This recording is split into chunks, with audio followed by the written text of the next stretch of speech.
Um, dois, três, gravando. Eu fico feliz em retornarmos aqui para batermos um papo sobre o Evangelho de Jesus segundo João. Chegamos no final do capítulo 4. Vamos conversar nos versículos 43 até os 54. A ideia sempre é a gente falar aí por volta de uma hora, mais ou menos, conversando, batendo um papo. Eu vou dando as pausas para a gente interagir, isso é marca nossa, tá? A gente vai interagindo. E essa reta final do capítulo 4, é muito especial, porque vai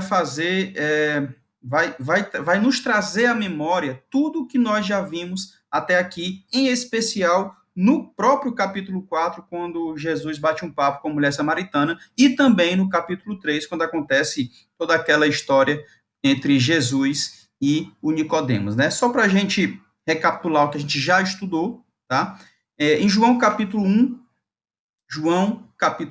a gente percebe a divindade de Jesus nos escritos, nos relatos de João, quando ele começa fazendo um paralelo entre, no princípio, era o verbo, e o verbo estava com Deus, e o verbo era Deus.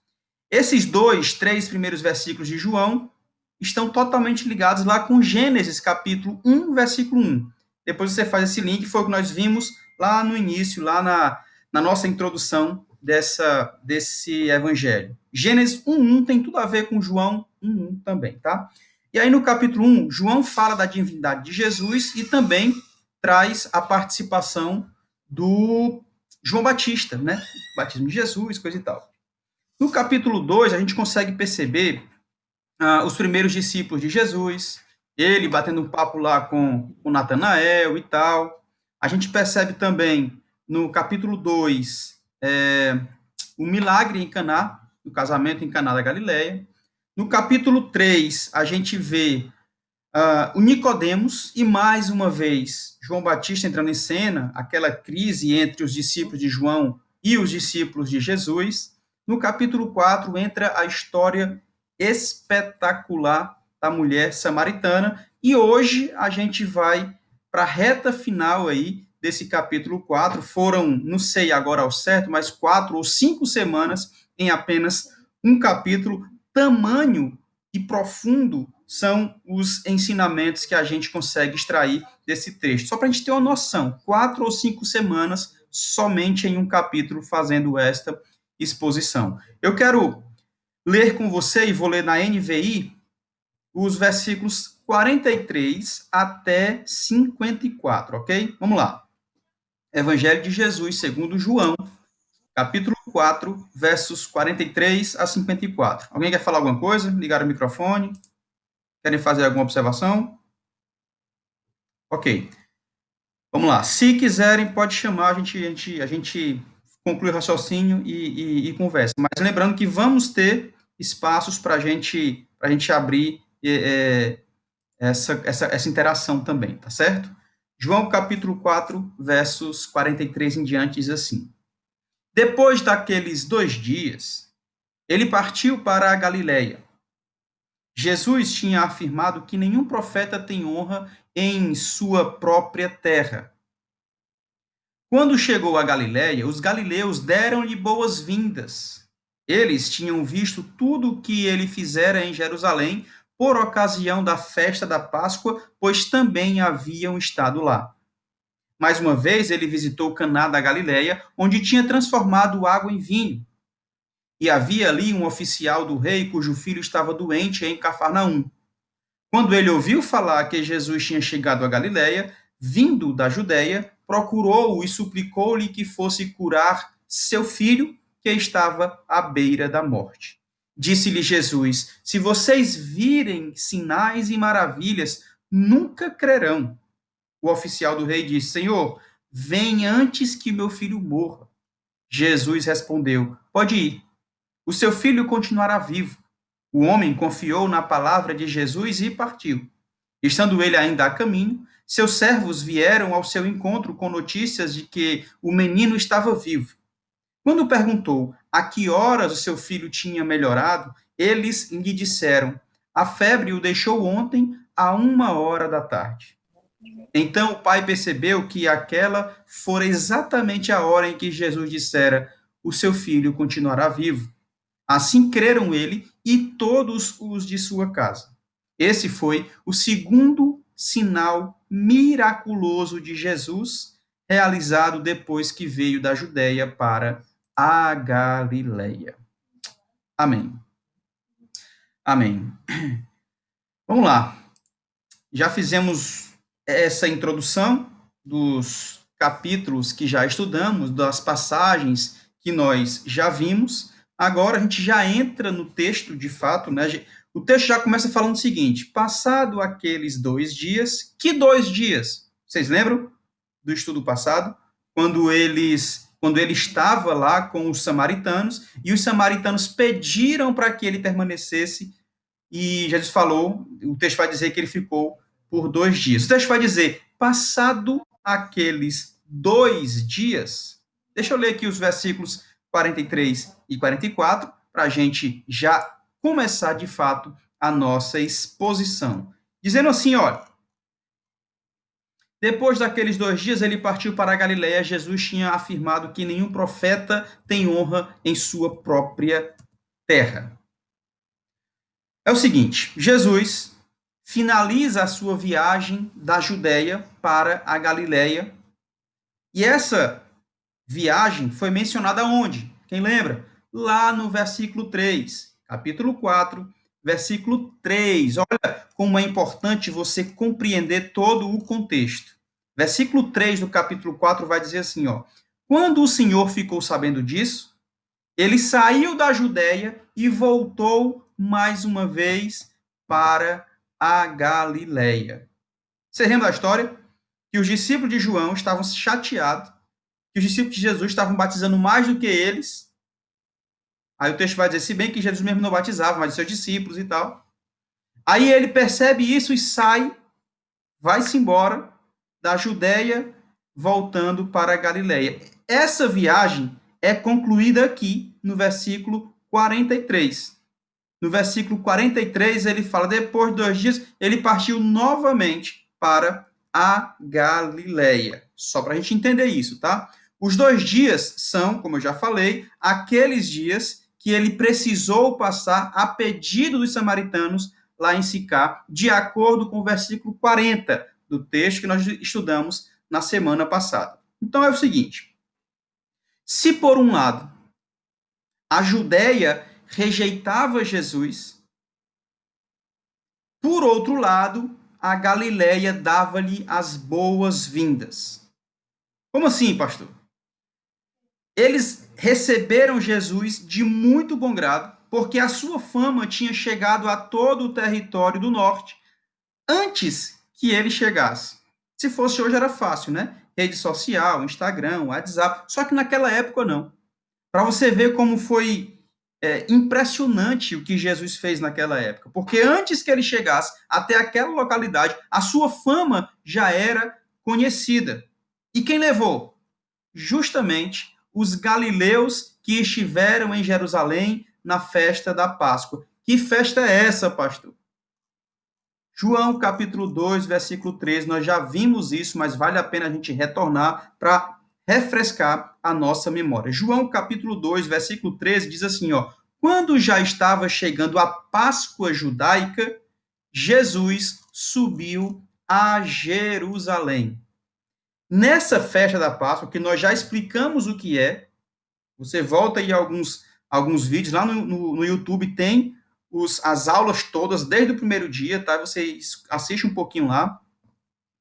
Já falamos sobre isso. Então, nessa festa, é para todo mundo. Vai estar todo mundo lá, inclusive os galileus. Quando eles viram toda. Opa! Quando eles viram toda os milagres de Jesus, eles começaram a compartilhar. Eles começaram a propagar, eles começaram a falar, porque eles tinham visto os sinais que o próprio Jesus fazia, como você encontra lá em João, capítulo 2, versículo 23, que nós também já estudamos. É o seguinte, somente um ano mais tarde, todo aquele espaço lá, aquela localidade, se tornou pequeno. Tudo aquilo já era pequeno para a fama de Jesus em apenas um ano. Como assim, pastor? João, capítulo 6, versículo 66. Nós vamos estudar isso, mas só para a gente entender que tudo aquilo tornou-se pequeno, tamanha a fama de Jesus Cristo de Nazaré, o Filho de Deus. Versículo 45, o texto vai falar assim: Quando chegou a Galiléia, os galileus lhe deram boas-vindas. Eles tinham visto tudo o que ele fizera em Jerusalém por ocasião da Páscoa, pois também haviam estado lá. Aqui eu queria que você anotasse uma primeira lição, uma primeira orientação, uma primeira percepção. Anota aí. João fala isso no capítulo 1. João fala isso no capítulo 2. João fala isso no capítulo 3. E João fala isso agora no capítulo 4. Anota isso aí. A fé que é produzida apenas pelos milagres provavelmente é superficial. Anota isso. A fé produzida apenas pelos milagres provavelmente é superficial. Lá no capítulo 2, lá no capítulo do milagre do casamento, Jesus fala isso e repreende aquele povo. No capítulo 3, quando a galera segue Jesus por conta dos milagres, ele repreende também. E agora, mais uma vez, os galileus, no versículo 45, estavam seguindo Jesus, procurando Jesus, buscando Jesus, por quê? Qual o motivo? Estavam na festa da Páscoa, onde era frequentada por todo o povo. Jesus, naquele momento, na verdade, ele nunca deixou de comparecer a essa festa. E nessa festa da Páscoa, Jesus foi a Jerusalém e muitos desses que estavam presentes viram os seus sinais e, vendo os seus sinais, milagres e maravilhas, creram em seu nome. Porém, lá no capítulo 2, versículos 23, 24 e 25, vai dizer que não era uma fé genuína. Não era uma fé genuína. Nós falamos aqui, e eu sempre gosto de usar essa ilustração, quem está com a gente desde o início sabe disso, que milagre, gente, é importante para a nossa fé. E Jesus faz milagre hoje ainda. Acontece que milagre não é o ponto final. Eu vou dar um exemplo aqui. Milagre são sinais, são aquilo que aponta para. Você quer ir para o aeroporto Pinto Martins, em Fortaleza, no estado do Ceará. Ok? Você quer ir para o aeroporto Pinto Martins. Quando você chega ali próximo ao Castelão, a Arena Castelão, vai ter uma placa dizendo aeroporto, com uma seta, dizendo para onde você vai. Se você chegar naquela placa com o nome aeroporto, com uma seta, você vai conseguir pegar o avião ali? Não, né? Por quê? Porque o aeroporto não é a placa, ou a placa não é o ponto final. A placa aponta para. E os milagres, pastor? Os milagres não são o fim em si mesmo. Os milagres apontam para Jesus, o sacrifício de Deus na cruz do Calvário. Eu não vou estar apegado aos milagres. Eu estou apegado a Jesus Cristo de Nazaré. Quando eu me apego somente aos milagres para crer em Jesus, a minha fé é superficial e não é genuína, como diz João capítulo 2, versos 23, 24 e 25. Ok? E entre esses que tinham a sua e entre esses que tinham a sua fé superficial, pouco profunda, estavam os galileus que tinham participado também dessa festa, que tinham participado também dessa festa. Jesus chega na Galileia. Depois de um tempo, chega na Galileia. E esses mesmos galileus recebem Jesus porque viram os seus milagres. Gente, esse é a primeira lição que a gente extrai desse trecho. Vai acontecer milagre na minha vida. Vai acontecer milagres na sua vida. Milagres são reais e são verdadeiros, porque o Deus que nós cremos é um Deus todo-poderoso. Mas eu não devo colocar o meu coração simplesmente nos milagres, porque o meu Deus é muito maior do que cada um deles. Se eu coloco o meu coração, eu vou para o culto na sexta-feira porque é o dia do milagre, está errado. Porque o meu culto não é no sábado, no domingo, na segunda, na sexta, não tem dia nem tem hora. Eu cultuo a Deus em todos os lugares com a minha atitude de adoração. Com a minha atitude de adoração. Ok? Essa recepção que ele recebe no versículo 45 não é, em hipótese nenhuma, uma recepção de crentes verdadeiros. Não é. E aí eu quero abrir um parêntese para as nossas comunidades. Como nós temos vivenciado a certeza da nossa salvação, a convicção da nossa salvação em Cristo Jesus? Eu preciso ver os milagres operados com os meus próprios olhos? Ou eu consigo acreditar que Ele é Deus, mesmo em meio às lutas e às dificuldades? O milagre em si, ele pode produzir um impacto gigantesco na minha vida, na sua vida, na vida de qualquer pessoa. Mas eu repito, assim como João faz vários alertas, os milagres, ou a fé nos milagres, não é uma fé verdadeira. Eu tenho que acreditar no Deus dos milagres e não nos milagres de Deus. Ok? Porque existe hoje uma multidão de pessoas que são atraídas a Cristo por causa dos milagres.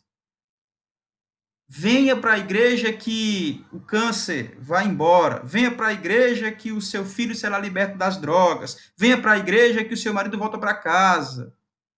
Tudo isso pode acontecer. Tudo isso são milagres operados por Deus. Mas pode ser que não aconteça também. E se a minha fé estiver nessa promessa feita pelo homem, de que o filho sai das drogas, que o marido volta para casa, que o câncer vai embora, e se não acontecer, minha fé já era. Minha fé é passageira, é superficial, é insuficiente. É por isso que eu te desafio, com base no texto sagrado, que nós tenhamos a nossa fé somente na pessoa bendita de Jesus Cristo, o Filho de Deus. Amém? Alguém escreveu aqui, deixa eu ver. LGK9 TV, me diz quem é, porque eu não sei quem é. Me diz aí quem é. O milagre não define quem é Deus, aponta para ele. Perfeito. É a Luciana Araújo. Muito obrigado, minha irmã. É isso mesmo.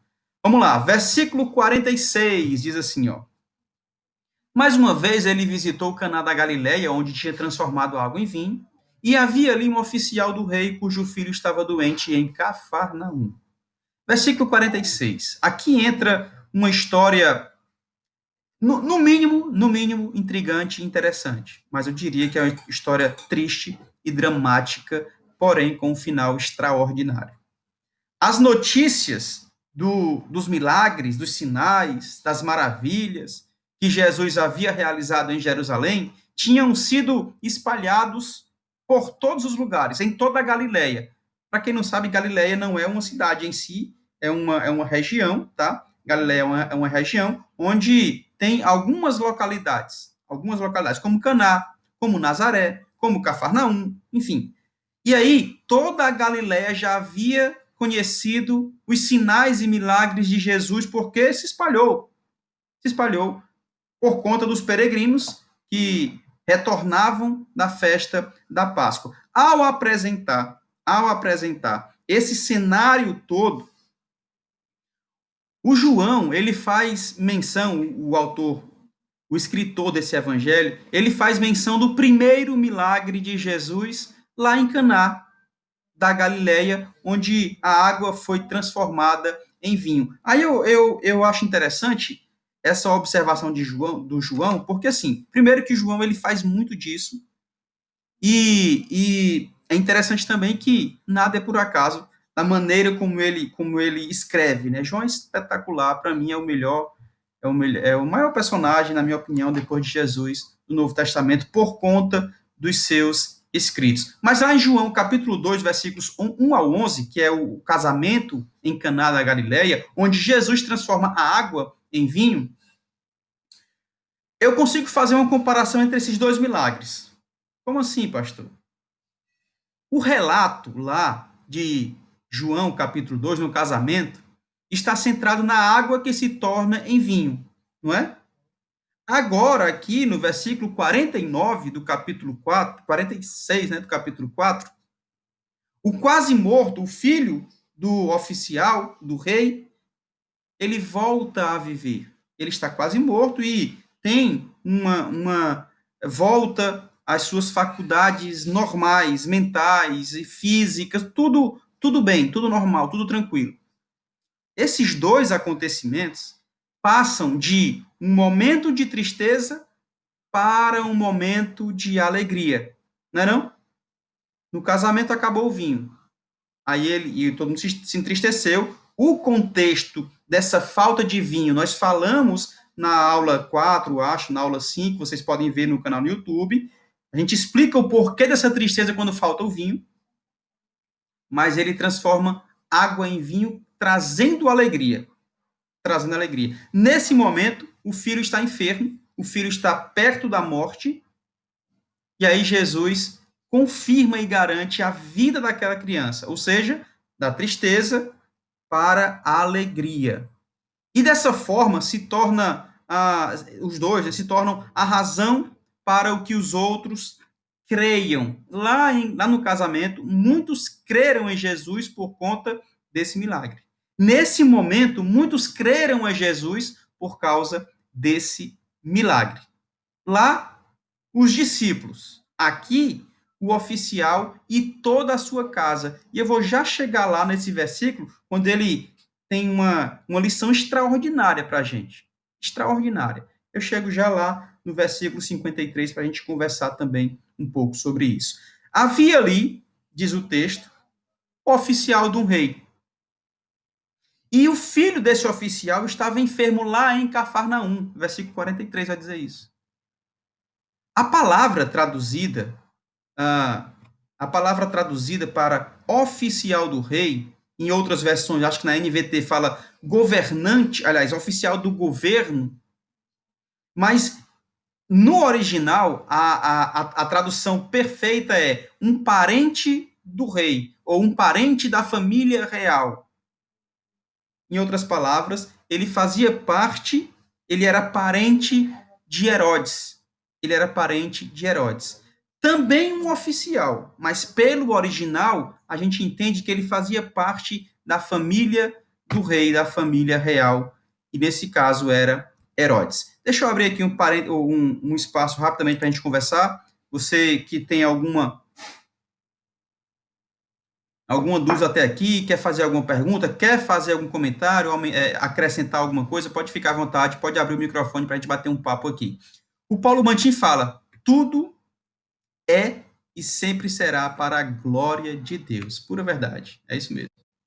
Vamos lá, alguém quer fazer alguma observação, alguma pontuação? Podem ficar à vontade aí, seja por chat, mas pode ligar o microfone, a gente vai ter um tempo para a gente conversar agora, vai lá. Tem alguém?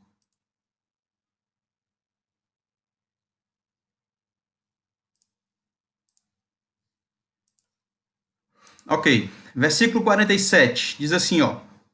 Quando ele ouviu falar que Jesus tinha chegado a Galiléia, vindo da Judéia, procurou-o e suplicou-lhe que fosse curar seu filho que estava à beira da morte.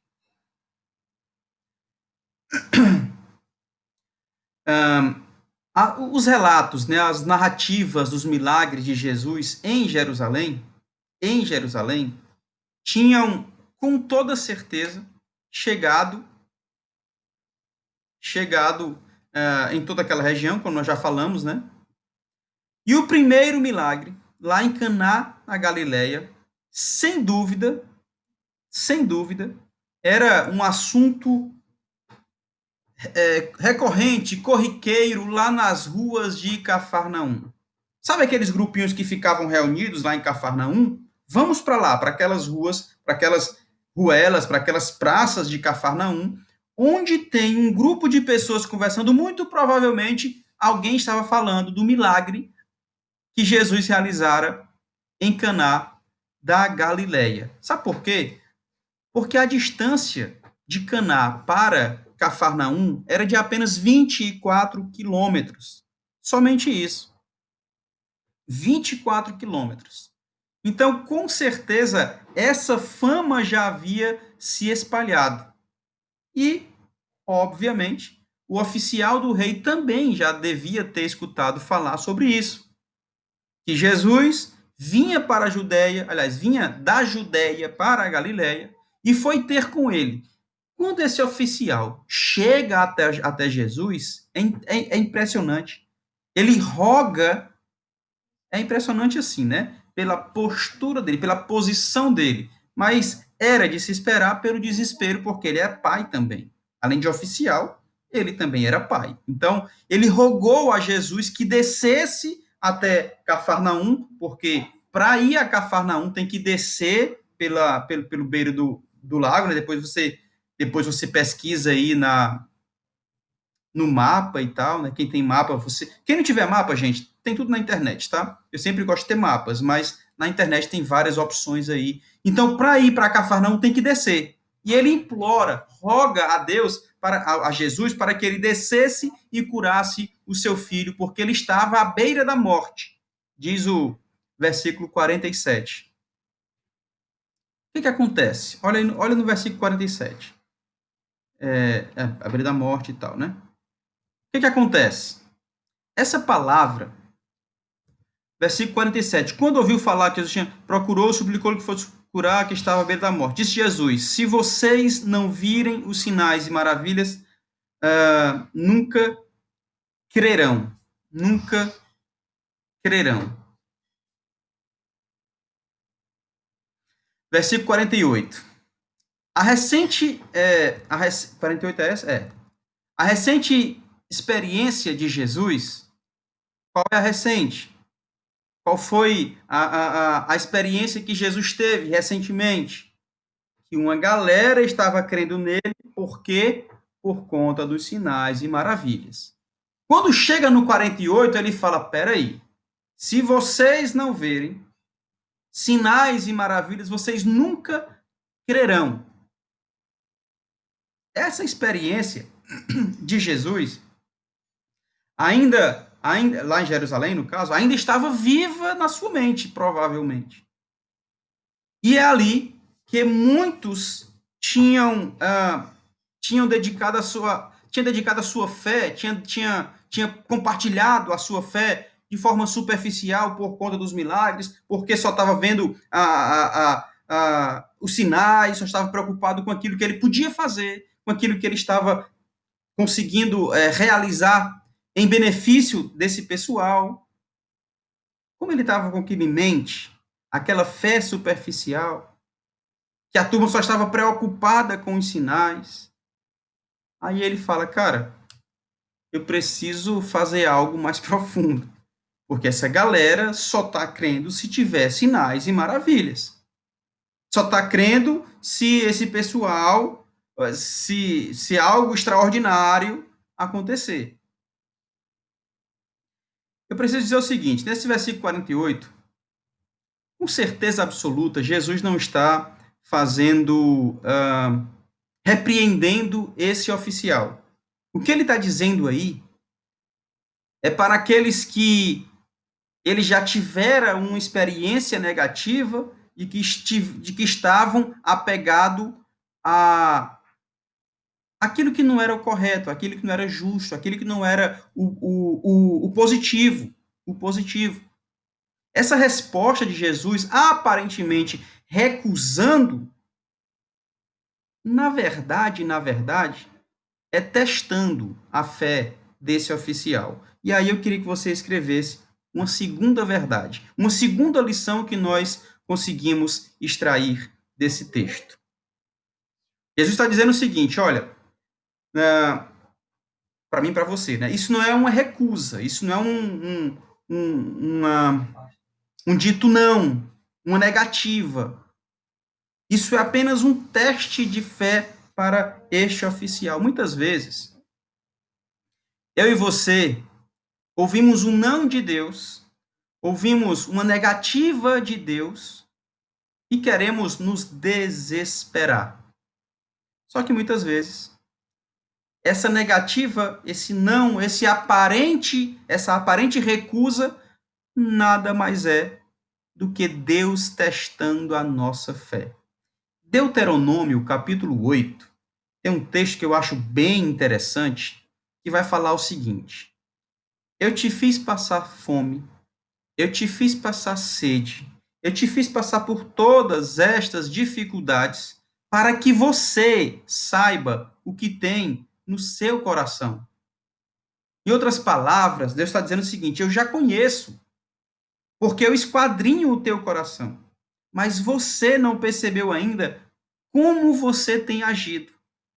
Então, muitas vezes a recusa, ou a aparente recusa, a negativa, os nãos de Deus, não são para nos fazer desistir, muito pelo contrário. É para testar a nossa fé nele.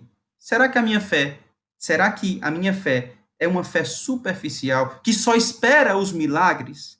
Será que a sua fé em Jesus é a fé que só quer receber, receber e receber? Ou você consegue acreditar que ele pode dizer não para você em alguns momentos e mesmo assim você continua acreditando que ele é o Filho de Deus Todo-Poderoso? Versículo 49, vai dizer assim para mim e para você. O oficial do rei disse: Senhor, vem antes que meu filho morra. Versículo 49. Gente, esse ponto aqui, eu vou falar um pouco mais na frente sobre isso, mas olha como ele não se apega, não se apega a, a essas coisinhas que a gente muitas vezes tem a tendência de pisar em falso, tropeçar. O servo, o funcionário pediu a Jesus, o oficial pediu a Jesus que o acompanhasse até Cafarnaum antes que seu filho morresse. Jesus fala o seguinte: ei, rapaz, peraí. Se vocês não virem os sinais e maravilhas, vocês nunca crerão. Ele poderia ter ficado arrasado, ou com vergonha, ou com medo, ou com receio de pedir alguma coisa, ter voltado, ter se escondido. Ele falou negativo. Deixa ele falar, mas eu tenho algo com ele. Senhor, vem antes que meu filho morra, antes que o pior aconteça. Ele não entrou nessa crise que muitas vezes nós entramos, de que Deus não me responde, de que Deus não quer isso, de que Deus não faz aquilo. Se eu começar a ficar nessa noia, se você ficar nessa, cara, crê em Jesus Cristo, que ele tem o melhor para nós. Ele sabe o que é melhor para nós. Meu Senhor, por que que isso aconteceu? Talvez você tenha falhado, eu tenha falhado. Mas o fato é que ele sabe o que é melhor para cada um de nós. E ele sabe exatamente o que nós devemos passar, até onde nós podemos ir, o quanto nós conseguimos suportar. No versículo 50, e aí eu vou entrar de fato no, no terceiro ponto, né, na história que a gente precisa compreender dentro do nosso da nossa espiritualidade. Diz assim o 50, ó. Estando ele ainda a caminho, os seus servos vieram ao seu encontro com notícias de que o menino estava vivo. Seus servos vieram ao seu encontro com a notícia de que o filho estava vivo. O pai, o oficial, ele não ficou concentrado na negativa, na maneira na repreensão de Jesus. ele não se concentrou nisso. Ele não estava interessado nos sinais. Ele não estava interessado nos prodígios, nas maravilhas. O que ele queria era a vida do seu filho. E a aceitação, a, a, a maneira como ele aceita uma simples palavra de Jesus, prova isso, atesta isso. Porque ele poderia, sei lá, de repente fazer como Naamã. Ei, pois vai lá, se molha 7 vezes, faz assim, assim, assim, assim, assim. Aí Naamã pensou, poxa, um negócio tão simples desse, tá errado, quero não, vou fazer não. Ele não. Ele não ficou preocupado, porque Naamã estava atrás de milagres, de sinais. Ele não se preocupou com isso. Quando Jesus fala, vocês querem sinais, vocês querem maravilhas, senão vocês nunca crerão, ele falou, Senhor, só vamos até lá, porque meu filho está à beira da morte. Jesus falou apenas, e ele acreditou imediatamente na promessa de Jesus. Ele não ficou questionando, Senhor, mas só isso, Senhor, mas só aquilo, vamos até lá. Não, não, ele não questionou. E quando ele não questiona, isso prova a qualidade da fé desse homem. O texto vai dizer que ele. Deixa eu ver aqui o texto aqui, ó. O texto vai dizer que ele partiu, em algumas versões. Em outras versões, ele se foi. Em uma outra versão, ele foi-se para casa. Ou seja, está resolvido, gente. Eu acredito, eu confio, porque ele disse, porque ele falou. Está resolvido. Esse homem creu na palavra de Jesus. Ele creu no que Jesus falou. E a sua fé não tem dúvida, não tem hesitação. Ela é, de fato, enfatizada quando o texto vai dizer foi-se. E foi-se imediatamente, partiu imediatamente.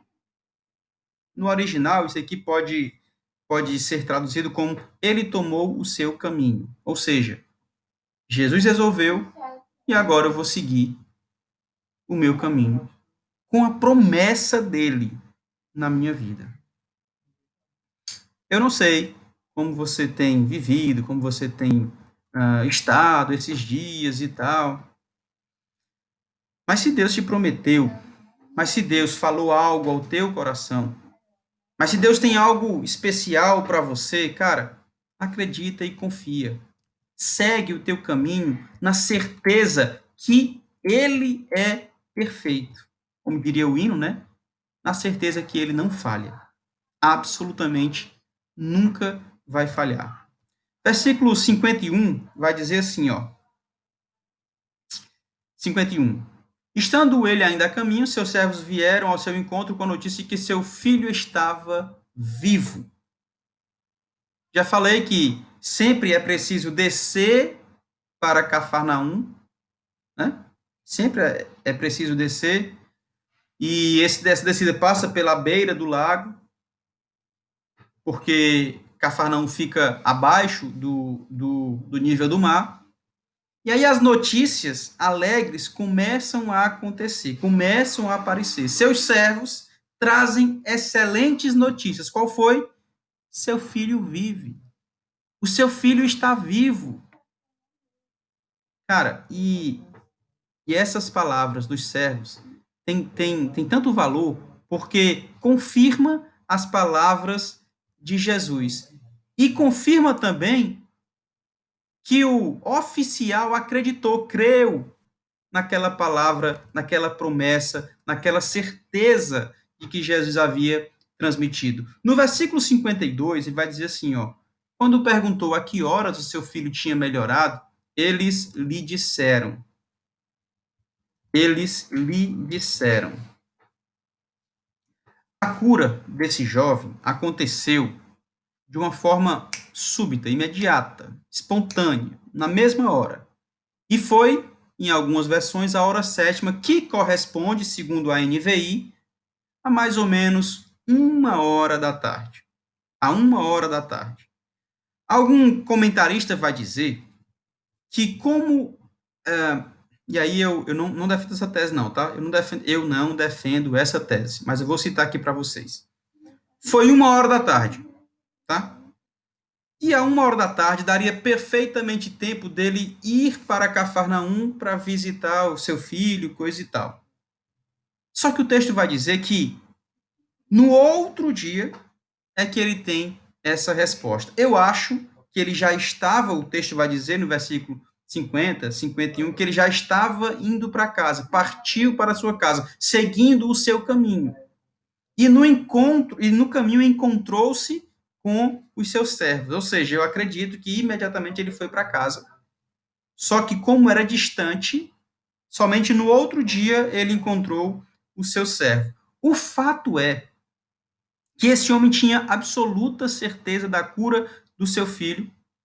E quando ele pergunta, ele tá, cara, eu tenho certeza absoluta que foi. Exatamente no momento em que Jesus pronunciara as suas palavras de vida. Ele tinha certeza, ele tinha convicção, ele tinha absoluta certeza. E é por essa razão que ele perguntou aos seus servos, ele perguntou aos seus escravos, quando é que havia começado a melhorar. E a resposta deles, os servos, trouxeram ainda mais convicção para o oficial do rei Herodes. Versículo 53 vai dizer assim para mim e para você. Então o pai percebeu que aquela fora exatamente a hora em que Jesus lhe dissera: o seu filho continua vivo. Assim creram ele e todos os da sua casa. Pronto, aqui eu acho massa, João, fechando aí com chave de ouro. No dia anterior, o oficial do rei tinha acreditado na declaração, na promessa de Jesus. Ele acreditou. Tanto acreditou que, de imediato, ele seguiu o seu caminho. Ele não questionou. Ele não pediu milagres, sinais. Não, não, não. Ele simplesmente acreditou e seguiu o seu caminho. Isso ontem. Agora, no versículo 53, junto com a sua família, ele declara: poxa, pois então, foi exatamente a hora em que Jesus falou: o teu filho vive. E a partir desse momento, olha que coisa extraordinária. O seu filho continuará vivo. Assim, o que aconteceu? Assim, versículo 53. Então, o pai percebeu que aquela fora exatamente a hora em que Jesus lhe dissera: o seu filho continua vivo. Então, assim, creram ele e todos os da sua casa. Primeiro, ele creu ontem. Hoje, junto com a sua família, esposa, filhos, escravos, outros dependentes, parentes, todos creram. Ele creu pessoalmente em Jesus, reconhecendo-o como o Messias, como o enviado de Deus, como o filho do Senhor Deus. Que bênção. João aqui finalizou de uma forma extraordinária. Gente, eu quero fazer algumas aplicações desse texto para mim e para você, mas antes eu quero te ouvir.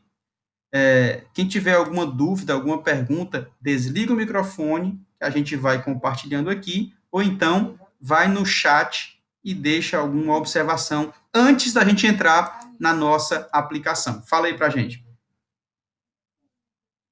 Cansa, viu, gente, ficar falando sozinho. Então vai lá, me ajuda aí.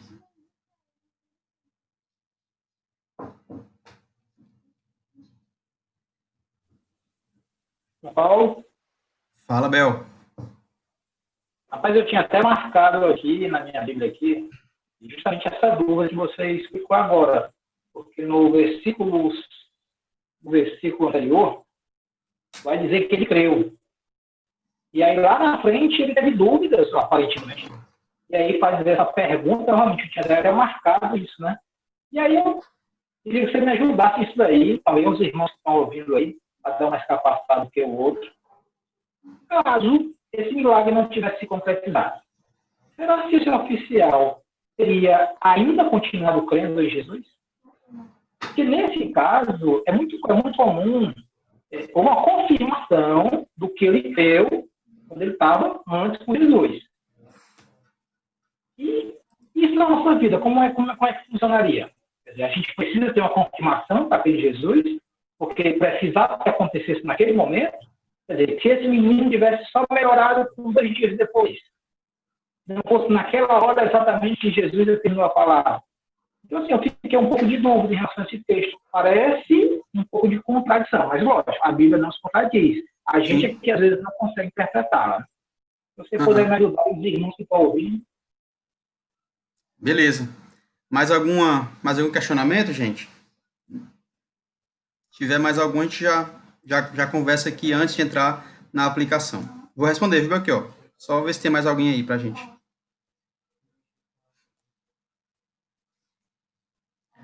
Vamos lá, se tiver mais alguém, pode. Ellen Brito, um abraço. Eveli.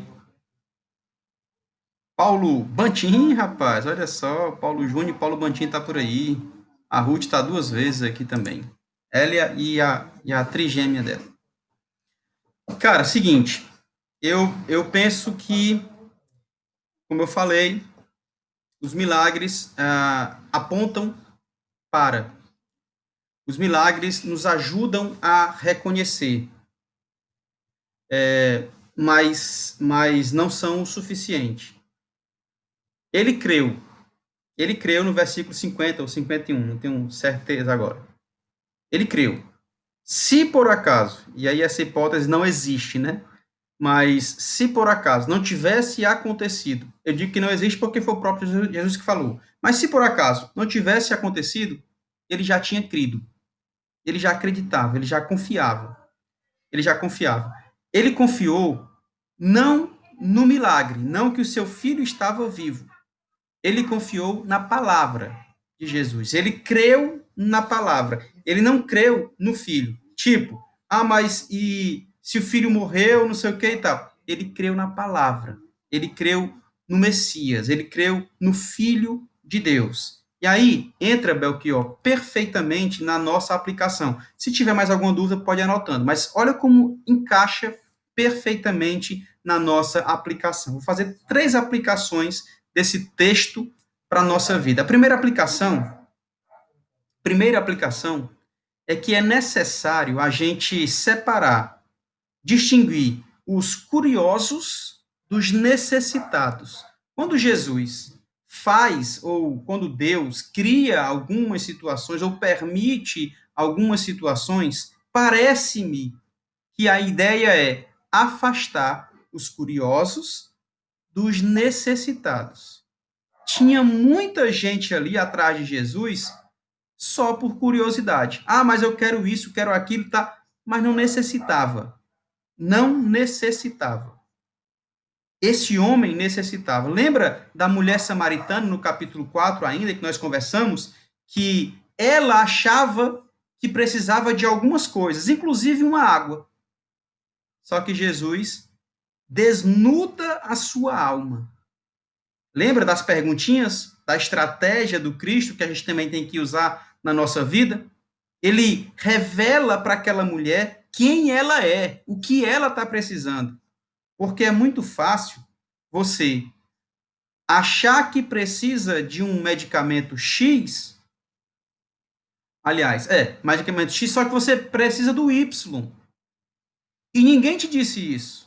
Você está tomando lá um medicamento sei lá, para dor de cabeça, só que o medicamento não é para isso, é para pressão.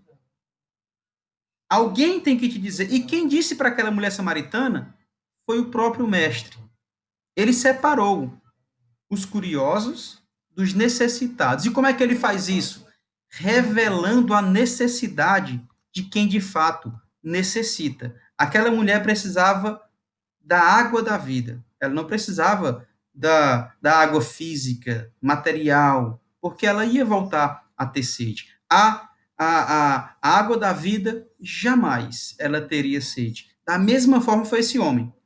Esse homem foi revelado para ele uma necessidade. E a necessidade, por mais que ele pensasse que fosse, a cura do seu filho, na verdade não era. O que ele precisava era da palavra da vida. Ele creu na palavra, ele não creu no milagre. Ele já havia crido com Jesus, tanto é que ele não questionou. Ele foi-se embora, seguiu o seu caminho. Deus não nos chamou, a mim, Belchior, a mim, ou a você, Belchior, ou qualquer um dos que estão aqui. Ele não nos chamou, não nos chamou. Para ficar debatendo sobre teologia, para ficar debatendo sobre algumas questões que produz mais morte do que vida, não nos chamou para servir os nossos próprios interesses ou os interesses daquele que gostam de ficar especulando, criando situações. Não. Deus, ele nos chamou a mim e a você para que a gente pudesse ajudar, servir. Sabe por quê? Porque existem pessoas do nosso lado, à nossa volta, precisando de ajuda. E muitas vezes nós queremos discutir teologia, nós queremos discutir qual é a igreja, nós queremos discutir placa, denominação. Nós não temos essa prerrogativa. O que nós precisamos, o que nós devemos fazer para que nós fomos chamados, para que nós fomos chamados, para chegar perto dessas pessoas que precisam, necessitam de cura, de Jesus, que precisam de tudo isso. E essas pessoas, e eu e você, vamos nos dedicar a cada uma dessas pessoas, demonstrando compaixão, tendo tempo suficiente para ouvir, para conversar. Essas pessoas precisam entender as suas necessidades.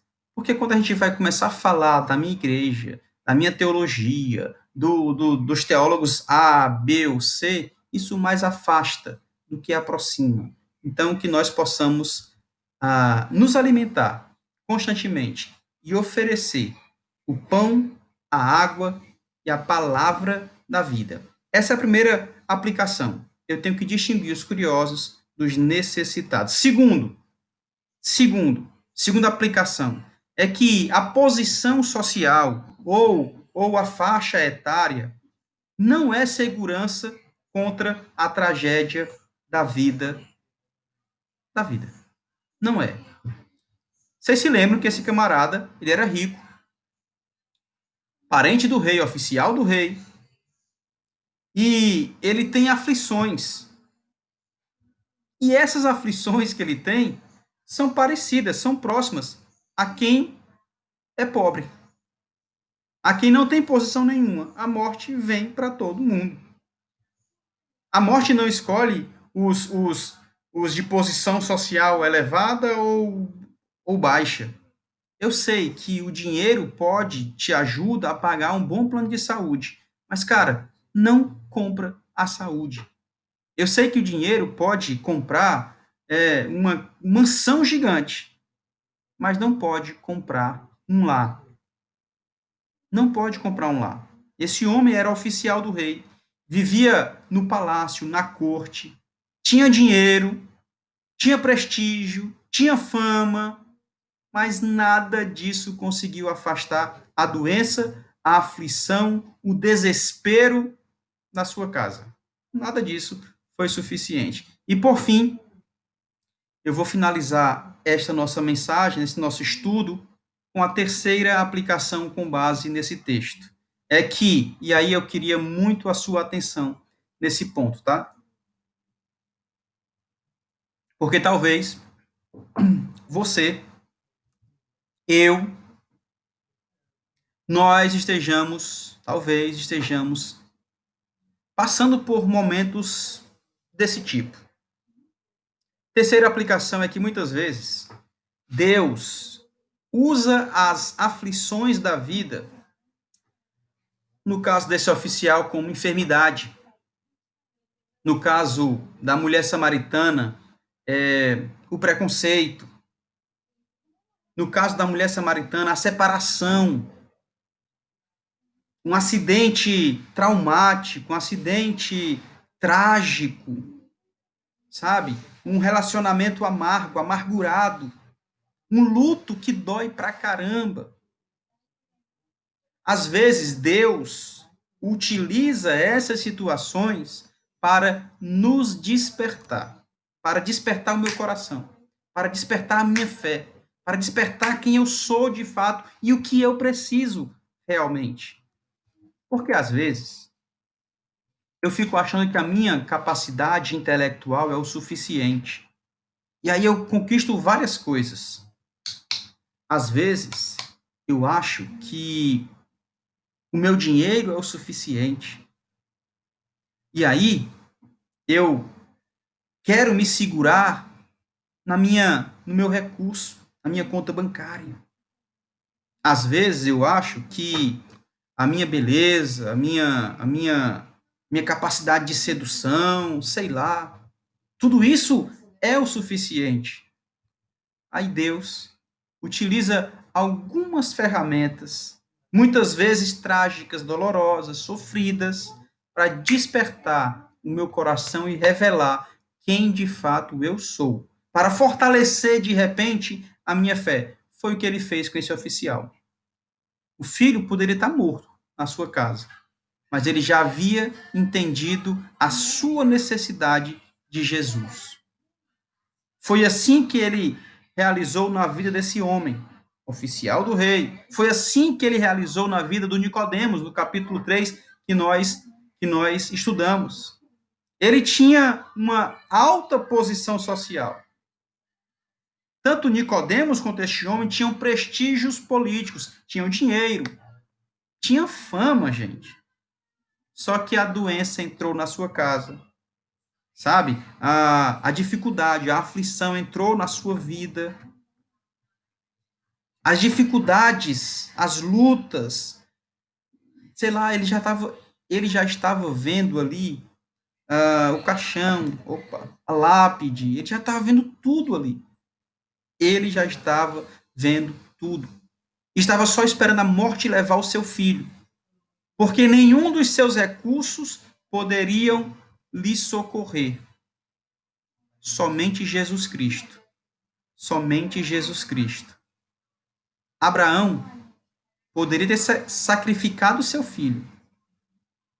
Poderia. E iria sacrificar, porque ele acreditava e confiava que o Deus Todo-Poderoso era o Deus da sua vida. E se ele pediu, ele se responsabiliza. Que você possa perceber essas verdades através desse texto. Que eu não preciso estar discutindo teologia, doutrina, placa de igreja com ninguém. Porque quem está do meu lado precisa mais é da palavra da vida. Jesus Cristo de Nazaré. Que eu consiga compreender, e você também, que a minha posição social, meu dinheiro, a minha fama, a minha idade, não me garante uma vida tranquila, uma paz. Não me garante. E por fim, que eu e você venhamos a entender que muitas vezes Deus utiliza algumas dores para fortalecer a nossa fé e para revelar o que está no nosso coração. Amém? É isso. Vamos lá. Agora eu quero ver a participação de vocês. O Paulo Júnior fala que o telefone do meu pai descarregou, mas ele ainda está assistindo pelo meu. Cara, que legal. Paulo Bantinha é show, a Lena também, uma família muito especial pra gente. A Ellen Brito. Ellen Brito, tu é de onde, mulher? Ellen Brito, és de onde?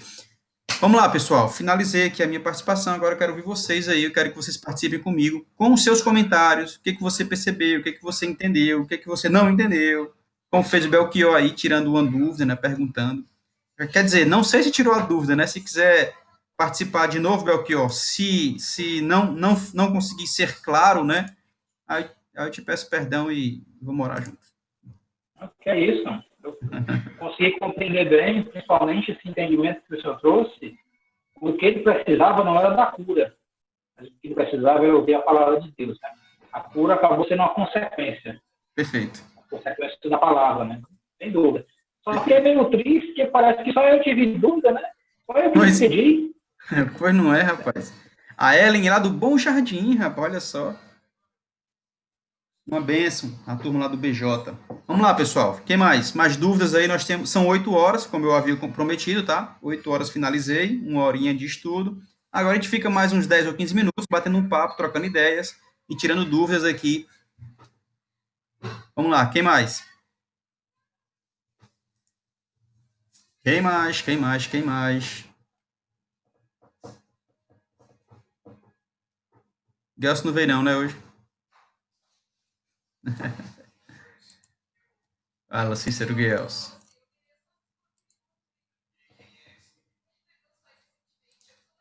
Oxente, sim, aí. Cadê vocês?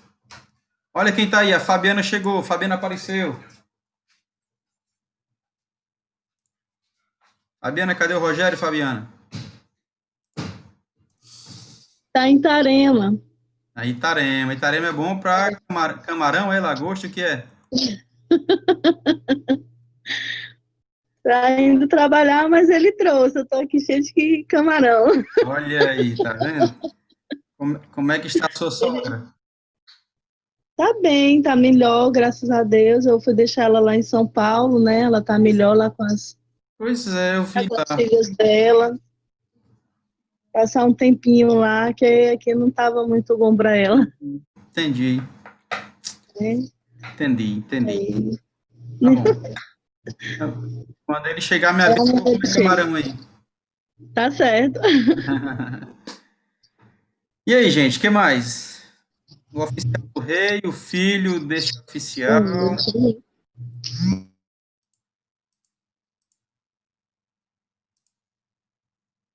Tá bom, então vamos embora. Vamos embora que eu tô com fome, já que vocês não querem participar.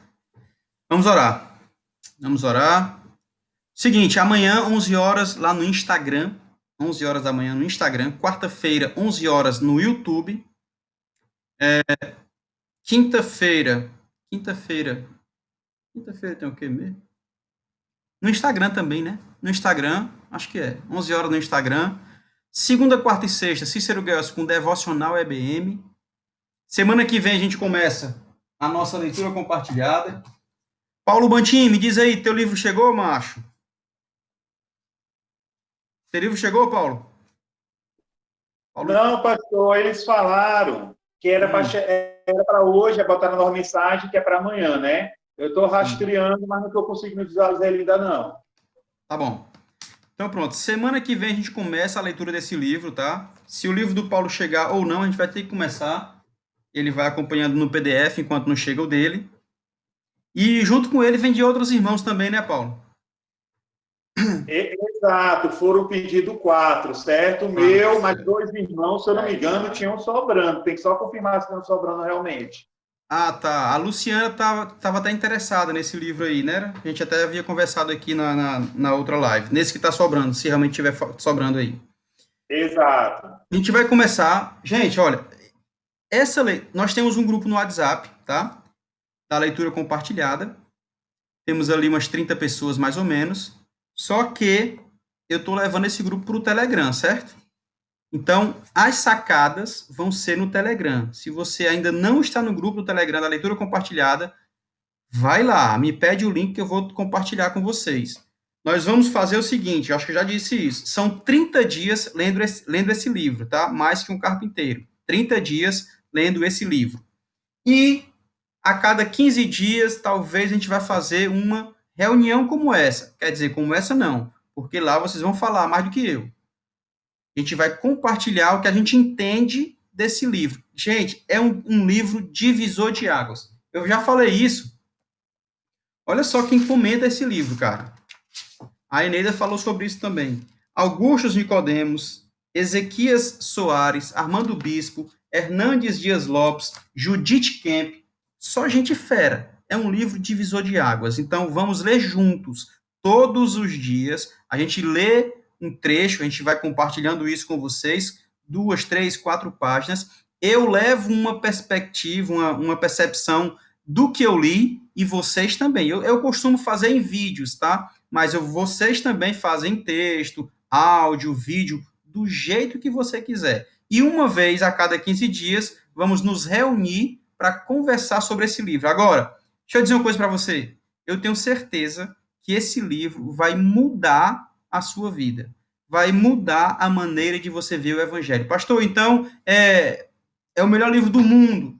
Não, não é um livro perfeito. É o livro que eu mais li em toda a minha vida. Mas não é um livro perfeito, não. Tem suas falhas, tem seus erros. O pastor tem algumas coisas que a gente pode não concordar em outras áreas, mas esse livro traz muita base para a gente, tá? O Armando Bispo vai falar que aí é o título que eu uso sempre, inclusive para o meu curso de apologética, é que nós temos uma fé simples, fundamentada, baseada, alicerçada em sólida inteligência.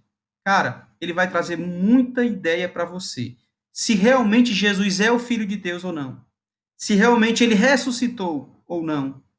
Vale muito a pena. Eu convido você a participar com a gente, tá? Lá no grupo do Telegram terão as sacadas. Além desse grupo de Telegram da leitura compartilhada, estou muito gago hoje. Além do grupo de Telegram na leitura compartilhada, nós temos um grupo de escola bíblica. Esse grupo de escola bíblica vai receber, já está recebendo, mas vai continuar recebendo aí muito conteúdo em áudio, em vídeo, em texto, muita coisa. Se você não está participando ainda, me chama, que eu te mando o link, tá bom? Tem o canal no Telegram e tem o grupo do canal. Quem está no canal, clica lá embaixo no conversar para ir para o grupo. Lá a gente consegue trocar ideias. No canal, só eu que posto, mas você tem que estar lá também, tá certo? Vamos lá. A Elisângela fala, pegando só o final. Pois é, rapaz. Mas é bênção. E preciso do contato do irmão que tem o livro. A Luciana está falando, tá, Paulo? Depois você me pede aí para a gente trocar ideias e eu vou passar o teu contato aí para a Luciana para a gente confirmar esse livro. É isso aí, povo. Então, convite feito, tá? Convite feito. Convite feito. Olha, eu não sei quantos de tá aí, ó. Luciana, o Paulo Júnior botou o telefone dele aí, tá? Pode... Esse é o contato dele aí. Elisângela, os livros não chegaram ainda. Previsão de chegada era hoje, mas já passaram para amanhã. Provavelmente amanhã esse livro deve estar chegando, tá certo? E vamos iniciar a leitura a partir da semana que vem. Olha, deixa eu dar uma outra informação. Eu vou começar... pois é, também, doido para comer bruaca. Eu vou começar uma comunidade memorável. Nós já temos a comunidade, só que agora vai ser com muito conteúdo, certo? Nós vamos ter aulas ao vivo toda semana, vamos ter aulas gravadas, vamos ter artigos. Então, para você que gosta de escola bíblica, que é professor, que é superintendente, que é aluno de escola bíblica, você precisa entrar na comunidade memorável. Mas do mesmo jeito que Jesus tem feito aí com os curiosos e necessitados, eu também estou fazendo isso. Eu vou separar os curiosos dos necessitados. Como assim, pastor? Tem um valor X dessa assinatura, tá? Todo mês você paga um valor X e consome todo o conteúdo que tiver na comunidade, todo o conteúdo. Quem esteve na semana de reflexões bíblicas deu para perceber o valor disso. Acho que foi 1.400, sei lá. E alguém falou, pastor, eu pago R$500. Só que a gente definiu lá que ia ser 97 na semana de reflexões. Só que o Cícero Gelson, ele é tão bonzinho para mim e para vocês, que ele falou o seguinte, pastor, vamos ajudar essa galera? Vamos ajudar todo mundo que quer realmente, que quer. Vamos cobrar aí, só para separar quem quer e quem não quer. R$27 por mês. R$27 por mês. É uma assinatura, certo? Todo mês você vai pagar R$27 e vai ter 4 aulas ao vivo, como você montar a sua aula, como você utilizar os recursos didáticos, como você contar histórias, enfim, muita coisa massa. 4 aulas ao vivo, 4 aulas voltadas com o material da Escola Bíblica Memorável, muitos artigos e muitas dicas, tá bom? Quanto é mesmo, pastor? Menos de R$1 por dia. Menos de R$1 por dia. Vale a pena demais. Você que gosta de escola bíblica, você que é professor, superintendente, é aluno, vale a pena para você participar, tá? O link eu vou disponibilizar no Instagram e no Telegram e no WhatsApp. Já tem o link, já tem a página lá para você participar dessa comunidade memorável, tá bom? Alguém quer falar mais alguma coisa, gente?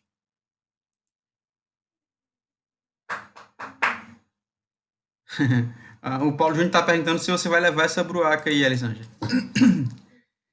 Vamos orar, meu povo. Vamos orar, finalizando mais um momento. Eu queria convidar o Belchior Silva para orar por nós. E que nós, né, tenhamos uma semana maravilhosa e abençoada, tá certo? Ora por nós, Bel. Amém. Vamos orar, irmãos. Papai, eu quero te agradecer, Pai, por mais uma oportunidade que foi gerada nesta noite. Nós podermos nos relacionarmos, buscando conhecer e entender a Tua palavra. Vem nesta noite confortar os nossos lares e nos levar a um ambiente de entrega, onde nada mais importa, a não ser fazer a Tua vontade e conhecer a Tua palavra. Em nome de Jesus, Pai. Abençoa cada um dos que estão aqui nesse momento ouvindo, preenchendo as suas necessidades, preenchendo os seus corações. Pai. Em nome de Jesus, nos leva essa noite a um ambiente de entrega, para fazer a Tua vontade e não a nossa. Em nome de Jesus. Amém. Amém. Glória a Jesus. Obrigado, Belchior. Obrigado, turma.